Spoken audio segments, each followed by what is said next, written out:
Daniel Tirsa allá en La Pintana, que el ministro Jackson anunciaba reuniones, lo hizo ayer también afuera del Te Deum en la Catedral, con el presidente del Senado, que está aquí, acá, Álvaro Elizalde. Felicitaciones por su elección. Muchas gracias, Iván. Buenos días y bueno, esperemos que se inicie un periodo bueno para Chile. Que es lo que ojalá, porque le va bien al gobierno, nos va bien a todos. Sí, le va bien a Chile. Oiga, ya, más allá de las coordinaciones y todo, y más allá de que ahora hay que empezar a trabajar, ¿por dónde cree usted que hay que empezar a trabajar? Más allá de estas reuniones con el gobierno. Bueno, es que efectivamente mañana tenemos una reunión con el ministro Jackson, donde él va a informar a la mesa del Senado cuáles son las prioridades del gobierno. Se ha adelantado la importancia de avanzar con la reforma tributaria e iniciar un debate respecto del tema de las pensiones. Sobre esa base, nosotros vamos a citar a los comités para efecto de fijar las tablas del Senado en particular.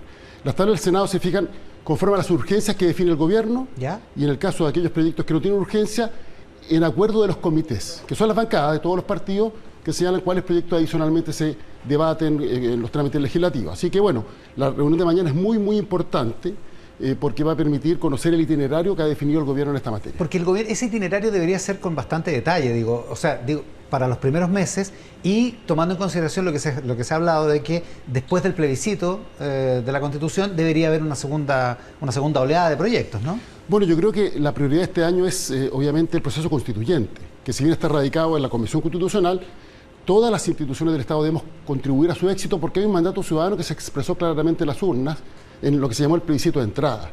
Creo que ahí hay un desafío y valoro las palabras del presidente Boric respecto a la necesidad de tener una constitución de unidad, una constitución en la que todos nos sintamos parte, una constitución que no sea un factor de controversia, porque eso genera estabilidad en el largo plazo. Y obviamente las legítimas diferencias que tenemos en Chile, propio de una sociedad democrática, se tendrán que resolver por mecanismos democráticos, pero en que tengamos una institucionalidad y todo lo que es el catálogo de los derechos fundamentales, en donde existe un amplio acuerdo ciudadano que le dé mucho respaldo a una constitución de futuro, insisto, que sea de unidad y no un factor de división. Le propongo que reservemos por un momento el tema de la convención. Perfecto. Déjeme volver al tema de las prioridades. En su opinión, si dependiera de usted, ¿qué sería lo más importante que tendría que poner en tabla en el Congreso del Gobierno? Bueno, lo que pasa es que yo creo que hay muchas demandas sociales en las cuales hay que hacerse cargo. Por eso. Pero para poder enfrentar esas demandas sociales hay que ver de dónde se sacan los recursos para financiarlas.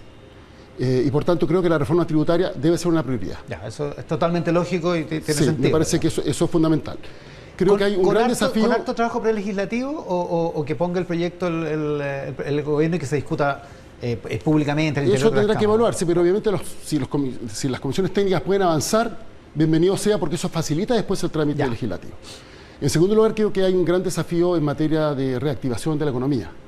Si bien hemos tenido buenas cifras como rebote de la crisis de la pandemia, lo cierto es que, por ejemplo, en materia de empleo femenino estamos con una situación bien compleja. Y por tanto se tienen que generar condiciones para una reactivación y además donde los frutos llegan a todos, los frutos del progreso llegan a todos. Creo que hay un desafío que es muy importante y por tanto creo que el ministro Mario Marcel va a tener una gran tarea que realizar. Obviamente no solo depende de él, todos debemos contribuir al éxito de esta agenda reactivadora. Y en tercer lugar creo que hay que hacerse cargo de deudas históricas que han generado un clima de polarización en el país. La nueva Constitución deberá contribuir en parte, pero no resuelve todos los problemas. Ahí tenemos temas de seguridad ciudadana, por cierto, la agenda con los pueblos indígenas, de la cual hay que hacerse cargo con políticas activas que generen un mejor clima en nuestro país. Y por cierto, hacerse cargo de una mala herencia entre tantas del gobierno saliente, que es la crisis migratoria. Ahí se requiere una política muy humana, muy responsable y muy seria. Ya, esas serían las prioridades. Desde el punto de vista... Es mi modesta opinión, obviamente. Sí, por supuesto. A propósito de el asunto de seguridad y los temas que tienen que ver con demandas que establecen un cierto clima. Estoy pensando en el tema de los presos del estallido, que ha sido controvertido, incluso provocó desórdenes el viernes, aquí en Santiago y en Valparaíso. ¿Debería avanzar el proyecto que está o el gobierno tendría que tener una posición, una postura oficial y definitiva en torno a qué legislativamente se tiene que hacer?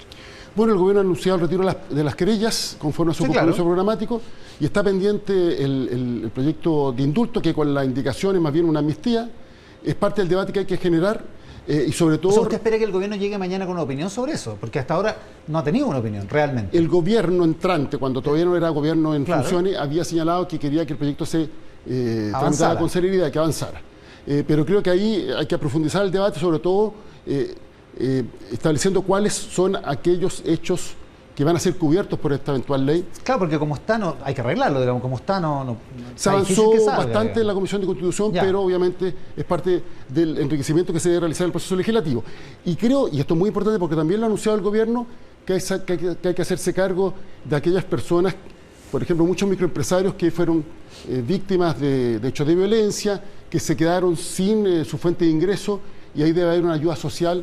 Obviamente, porque también son víctimas en el contexto de lo que hemos vivido los últimos años. O sea, tiene que ser una amnistía con correlato, por decirlo así. Tiene que ir por los dos lados. Yo creo que aquí lo importante es hacernos cargo de todas las personas que han sido víctimas en uno u otro sentido. Y por tanto, creo que el desafío es recomponer un clima de convivencia basado en la justicia. Ese es un desafío que trasciende, por cierto, la situación generada por el estallido, pero que dice relación con lo que se ha provocado. Una demanda social de los ciudadanos que salieron a las calles exigiendo fin a los abusos, fin a las desigualdades, por una parte, y por otro lado, bueno, lo que generó este mismo contexto histórico, los hechos que se produjeron, y por tanto creo que se requiere una política de protección, de ayuda, de darle la mano a aquel que se vio perjudicado, para que podamos como una gran familia seguir avanzando en un mejor progreso para todas y todos. A propósito de un clima de convivencia, volvamos al asunto de la convención. Hay una tesis, no le voy a preguntar por la derecha, porque usted ya dijo que no se quiere referir a la, ¿cómo le puso ahora? La coalición conservadora.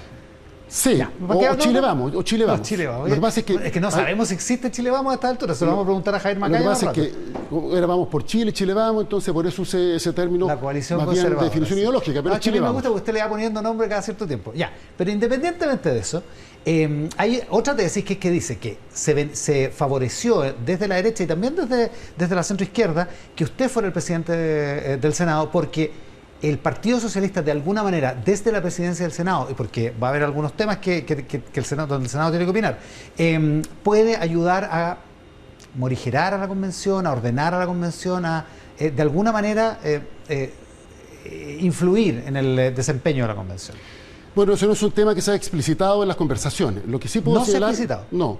Lo que sí puedo señalar es que efectivamente la Cámara y el Senado quedaron bien atomizadas y es difícil construir mayorías. En el caso del Senado se habla de un empate entre grandes bloques ideológicos. Y por tanto eso requiere el acuerdo para ver cuál va a ser la mesa que va a conducir durante estos años. Y eso requiere la participación de todos. O sea, había que ponerse de acuerdo. Y sí. había que ponerse de acuerdo, porque había quienes estaban planteando una moneda al aire, que a mí me parece una actitud un poco republicana, lo quiero decir. Nosotros o sea, 25-25, entonces lo definimos por sorteo quién es el presidente. Claro, y creo que un acuerdo da una señal distinta. Ahora, nadie renuncia a sus convicciones ni a sus visiones, esto es bien importante, porque lo que hace la mesa es conducir el debate legislativo y mi deber como presidente del Senado es ser profundamente ecuánime para que todas las visiones sean consideradas, sean escuchadas y después se resolverá democráticamente en las votaciones respectivas. Por tanto, estamos hablando simplemente de cuál va a ser la mesa que debe conducir el debate legislativo, pero insisto, con un criterio de ecuanimidad, respetando las visiones de todos y dando garantías de que esto va a ser un debate de excelencia y de calidad. Por supuesto, eso al interior de la corporación. Sí. Ahora, que sea el presidente del Partido Socialista el presidente del Senado, ¿influye de alguna manera en lo que puede ser el comportamiento del colectivo socialista en la convención y eventualmente el comportamiento de la convención o de la mayoría que puede construirse ahí? Mire, nosotros hemos sido muy respetuosos respecto de la autonomía con la cual ha funcionado la Convención Constitucional. Dicho lo anterior, es bien importante también destacar que quien tiene el mandato para redactar la nueva Constitución es la Convención. Sí, claro, sí. Pero yo creo que el debate es un debate que debe desarrollarse por el conjunto de la sociedad chilena y por tanto todos los actores tienen el legítimo derecho de opinar en uno u otro sentido, a favor o en contra de las propuestas que se han generado. Hay que escuchar a todos, tenemos que escucharnos todos y sobre esa base decidir democráticamente qué es lo mejor para el país. ¿A usted lo satisface el nivel de escucha, por decirlo así, que se está teniendo en la convención? Insisto, me parece muy positivo el llamado que hizo el presidente Gabriel Boric. En el discurso de la Plaza de la Constitución. Sí, el discurso de la tarde del 11 de marzo, desde los balcones de la Moneda. Necesitamos una constitución de unidad, porque la gran crítica que hacemos a la constitución actual, quienes nos la jugamos por el apruebo, quienes, en el caso del Partido Socialista, venimos desde hace 4 décadas bregando por una constitución nacida en democracia, porque esto es un compromiso de los socialistas desde los tiempos de la dictadura, desde que se impuso esta constitución en la dictadura, es que necesitamos una constitución que sea la casa común del conjunto de la sociedad chilena. Y aquí hay una constitución que a priori declara inconstitucional en la necesidad de un sector importante de la sociedad. Pues bien, necesitamos una constitución que esté a la altura de los estándares democráticos que requiere el siglo XXI y, por tanto, que profundice nuestra democracia, que establezca como límite al funcionamiento de la institución el respeto irrestricto a los derechos humanos. Una constitución que consagre un sistema institucional que funcione, que esté en condiciones de darle respuesta a lo que demandan los ciudadanos. Y, por cierto, una constitución que respete la diversidad de opiniones y que, reitero, sea profundamente democrática. Y así como está el diálogo en la convención hoy, donde hay algunos convencionales que les rechazan las ideas solo por de donde vienen, digamos, básicamente. Ese tipo de constitución que usted está describiendo, que usted quisiera, ¿se está consiguiendo? Mire, yo siempre he sido partidario de que se escuchen todas las opiniones, y creo que cuando uno se niega a escuchar a quien piensa distinto es por la debilidad de sus fundamentos, de sus argumentos. Yo no tengo ningún problema en escuchar a quien piensa completamente distinto, porque tengo convicción respecto de las ideas a las que creo. Y además creo que siempre las ideas se pueden enriquecer con puntos de vista distintos. Pero también lo quiero señalar, que aquellos que a priori empiezan a señalar que van a rechazar cuando ni siquiera se conoce el texto, a mí no me parece adecuado. Es decir, dejemos que el proceso se desarrolle, por cierto, promovamos que sea en un clima de respeto, que no se descalifique la idea de nadie, que esa idea se pueda expresar, que sea escuchada, y yo creo que hay que jugársela porque el texto final sea un texto que genere condiciones de unidad y estabilidad en el largo plazo. Insisto, que sea la constitución de todas las chilenas y chilenos, y nuestras diferencias, bueno, seguiremos resolviéndolas democráticamente conforme a los mecanismos que establezca esta misma constitución. Oiga, lo que parece es que subyace en esta discusión que de repente se vuelve media sorda al interior de la convención, es una profunda desconfianza hacia las estructuras políticas tradicionales, hacia los partidos políticos tradicionales, en fin, y se habla mucho de la independencia, se reivindica cada rato la autonomía de la convención y todo eso. ¿Podría entenderse en esa misma lógica que Fabiola Campillay, la nueva senadora, no haya votado por usted, no haya participado del acuerdo para la mesa del Senado y se haya abstenido? Bueno, yo creo que efectivamente hay una crítica en general a las instituciones y particularmente a los partidos políticos de los cuales hay que hacerse cargo. Y creo que tenemos que ser profundamente autocríticos, hay que elevar los estándares de transparencia, sin lugar a dudas tenemos que mejorar todo tipo de prácticas, pero al mismo tiempo creo que es fundamental para que una democracia funcione en forma que tenga partidos políticos legitimados y que puedan articular las distintas posturas con el objeto de avanzar en solución a los problemas que demanda la ciudadanía. Así que creo que hay que ser autocrítico, pero siempre reivindicando el rol que le corresponde en una democracia en forma a los partidos políticos, algo que también ha señalado el propio presidente Gabriel Boric. ¿Le hubiera gustado que Campillay hubiera votado por usted? Ella es senadora independiente, digamos, no está en ningún comité por ahora. Cualquiera puede votar porque lo estime conveniente. Esta fue una votación democrática. Bueno, claro, pero... Mire, yo no soy vocero de nadie. No, si lo estoy preguntando a usted, si a usted le hubiera gustado. Y usted sí que es vocero de sí mismo. Sí, vocero mismo. Yo respeto todas las posturas y, por cierto, una elección democrática y no creo en las unanimidades, entre comillas. Claro, se hay un acuerdo amplio, bienvenido sea, pero existe libertad para que la gente vote libremente. Si en eso consiste precisamente la democracia. No hay que dramatizar sobre eso. Tampoco se ofende. Para nada, en absoluto. Oiga, ¿y se ofende con las intervenciones del ahora ministro, secretario general de la presidencia, Giorgio Jackson, en el Senado antes de que asumiera? Hay algunos correligionarios suyos que estaban bien enojados, indignados. Incluso alguno habló de imprudencia. Mire, yo este punto, y le agradezco su pregunta, creo que hay que aclararlo. Yo tengo una muy buena relación con Giorgio Jackson, con el ministro Giorgio Jackson. Lo que él me manifestó es que estaba satisfecho con el acuerdo que se había generado, acuerdo en el cual participó su propio partido, porque no olvidemos que este es un acuerdo que incluye también a toda prueba de unidad, el Partido Comunista, la Revolución Democrática, el Frente Regionalista Verde y Social, en fin. Que tienen 5 senadores. Y ayer incluso cuando nos cruzamos en la catedral bromeamos respecto de este supuesto desencuentro, que no es tal porque aquí tenemos que trabajar por el bien de Chile y el ministro Jackson la reunión donde hubo hasta garabato, hasta grosería, digamos, existió, digamos, eso fue así. Es que se refieren, no sé, primero, yo no sé a qué reunión se refieren, que lo quiero decir, porque yo por lo menos no he participado en ninguna reunión que haya tenido esas características. Ok, ya. Pero bueno, entonces, ¿no ha sido imprudente el gobierno hasta tenemos ahora? Una buena relación, tenemos que trabajar juntos, el Congreso debe contribuir al éxito de las iniciativas que mejoran la calidad de vida de los chilenos. Siempre ha habido una coordinación entre el Congreso Nacional y el Ejecutivo.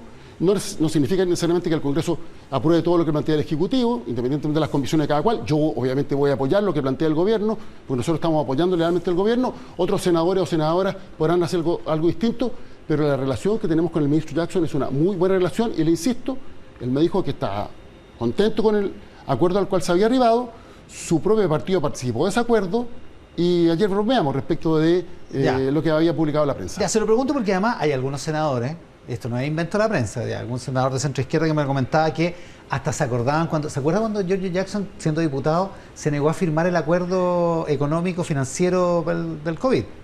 A última hora, ¿se acuerda de eso, no? Ahí, y se acuerdan de ese incidente y dicen como, bueno, ahí todavía estamos enojados por eso. Bueno, son opiniones de determinados parlamentarios, insisto, están en su legítimo derecho, pero lo que a mí respecta, yo me cargo de mi propia conducta, tengo una muy buena relación con el ministro Giorgio Jackson. ¿Va a defender al Senado ante la Convención Constitucional, la existencia del Senado? Bueno, vuelvo a lo que señalé anteriormente. El mandato para elaborar la nueva Constitución está radicado en la Convención, y somos respetuosos de eso. Pero eso no obsta que, sobre todo cuando se nos pregunte, podamos dar a conocer nuestro punto de vista. Y eso no puede ser interpretado como presión ni nada por el estilo.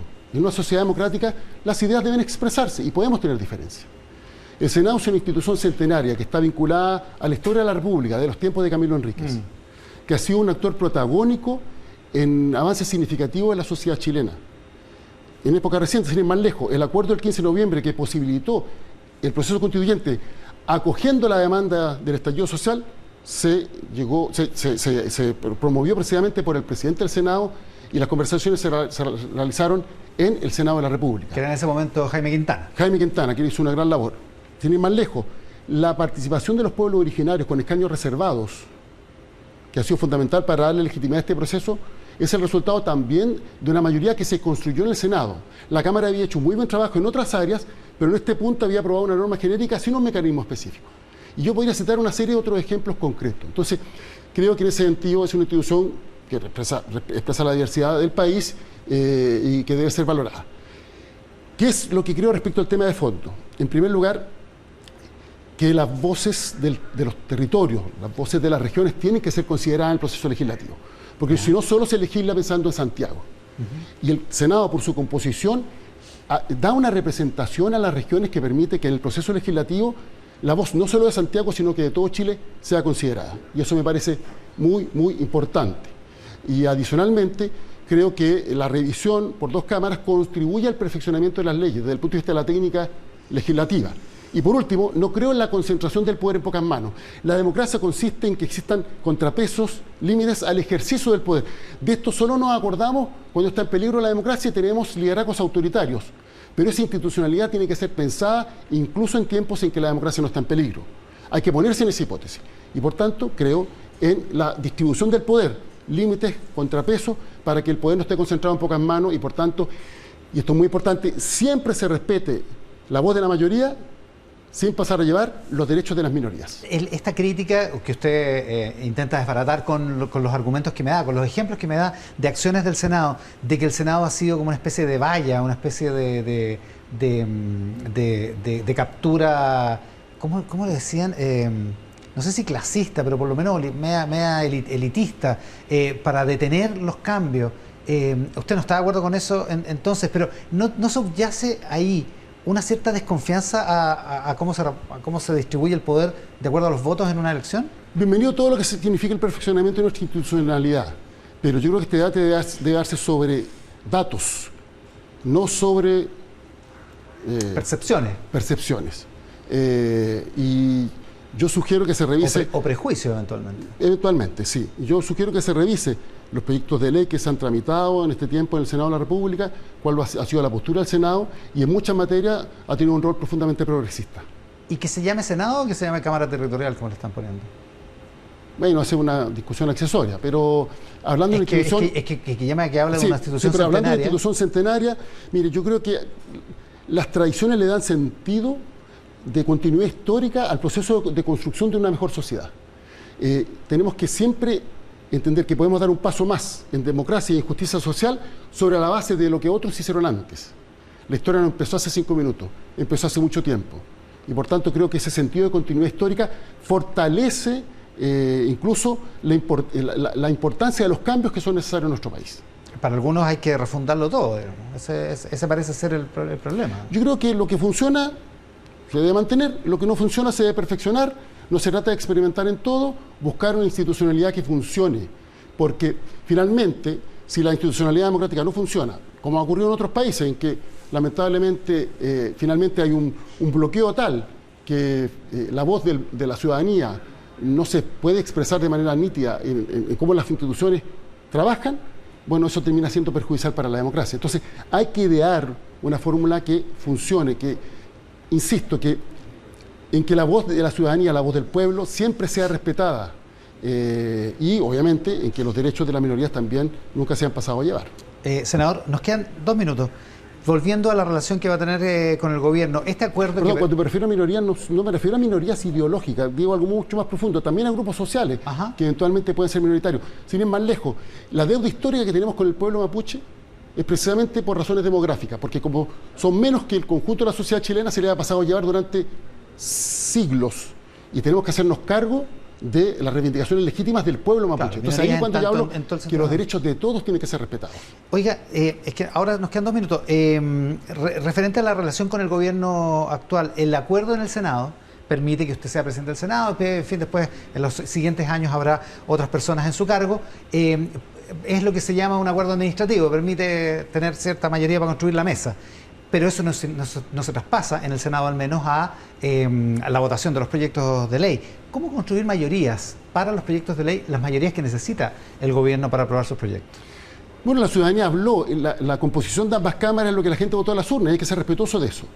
Sin duda que hay una dificultad para efectos de construir mayorías, pero cuando ganó Gabriel Boric, en el discurso que hizo en la Alameda, señaló que él veía esto como una gran oportunidad. Así que aquí tenemos que tener voluntad de conversar con todos los actores y construir mayorías para que estas iniciativas que demanda la ciudadanía y que son imprescindibles para un país más justo y más democrático, se hagan realidad. Es un esfuerzo importante el que vamos a tener que hacer, pero es parte de la realidad que estamos enfrentando sobre la base, y esto es bien relevante destacar, de lo que la gente votó en las urnas. Y lo que la gente vota en las urnas siempre hay que respetarlo. Yo sé que no quiere hablar de la coalición conservadora, como la llama usted, pero que esté dividida la derecha, ¿hace más fácil o hace más difícil ese diálogo? Mira, aquí, respecto a los temas de fondo, veremos cuáles son las definiciones que tienen los distintos partidos. Yo sí quiero destacar que después de la votación, la bancada de Renovación Nacional me manifestó su voluntad de trabajar constructivamente. Ellos me conocen, yo he sido presidente de varias comisiones, saben que he conducido de manera ecuánime esas comisiones. Nunca por una razón reglamentaria he dejado que un parlamentario dé a conocer su punto de vista o un invitado a un parlamentario pueda dar a conocer sus puntos de vista. Yo creo profundamente en el debate democrático. Le insisto, miren, cuando uno tiene convicciones claras, no debe temer al debate democrático. Y los que pretenden a veces silenciar otras posturas es porque no tienen confianza en sus propias ideas. Eso es muy propio de los liderazgos autoritarios. Hemos visto liderazgos de extrema derecha que han proliferado en el mundo, que lo que pretenden es acallar precisamente las visiones distintas. Y a veces también hemos visto algunos de extrema izquierda. Hay que creer en la democracia, eso es lo que importa. Hay que creer en la democracia. Hay que creer en la democracia, de eso se trata también este programa. Oiga, muchísimas gracias, felicitaciones de nuevo por su nominación y gracias por estar esta mañana acá. Gracias, que tenga una buena jornada. El presidente del Senado, el senador Álvaro Elizalde, presidente del Partido Socialista, además, esta mañana acá en Mesa Central.